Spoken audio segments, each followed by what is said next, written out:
Monday's market outlook here at Top Gun Options and T3Live.com. Matthew Buckley, the chief options strategist, and oil's incredible demise of late has caused some central banks to jump into the fight here. Norway's central bank, completely out of the blue, cut its main interest rate due to plunging oil prices, and then about an hour and a half later, Russia's central bank raised its benchmark to try and support their the ruble, which is just absolutely imploded as well. Very, very interesting week ahead, not only because of crude, but because the Fed is meeting this week on Wednesday. We have a two-day Fed meeting that concludes Wednesday, and we're trying to see if they're going to ditch. They're going to, especially with crude plunging to these lows, that's really putting a damper on inflation. Obviously, the Fed's target inflation rate is about 2%. We're not even close to that. We're actually in a very deflationary environment. But based on the shock that crude is doing to world markets, I think the Fed, all eyes are on whether or not they're going to ditch the language of keeping interest rates low for an extended period of time, or do they stay dovish? Do they get a little hawkish? So that's going to be guess what the Fed does this week. That's more or less what's going to be going on here. But we got bullish on the RSX a couple weeks ago when the Russian stock market imploded. Why? And it's sad to be trading like this, but well, I guess it's not sad if you make money. But I got bullish, long-term bullish on the Russian stock market not because it was imploding, and not because I think things are great in Russia. I think it's horrible, but because I believe that their central banker is going to intervene.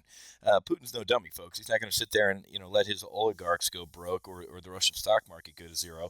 And it looks like it was a good bet that the Russian central bank was going to intervene, because they did. Also around the world, Abe got a big win over in Japan when he called his snap election recently, shuffled his cabinet. This guy's either going to succeed or he's going to die trying here, folks. So he had a smashing win, and we'll see if Abenomics and he and Governor Kuroda can pull them out of the mess here. Apple's going to an appeals court this week, trying to get their ebook case thrown out. Of course, the government favored Amazon, and they're saying that the initial trial judge misinterpreted the law and the business evidence. I think they're going to win as well. We have a lot of bullish positions on Apple, a lot of double verticals out to January and also to February. I think it's going to be a strong December for Apple, so we're bullish there. Net, interesting. This tonight at 8:45 Monday Eastern Time, obviously, we're going to get news out of China, the HSBC Flash Manufacturing PMI.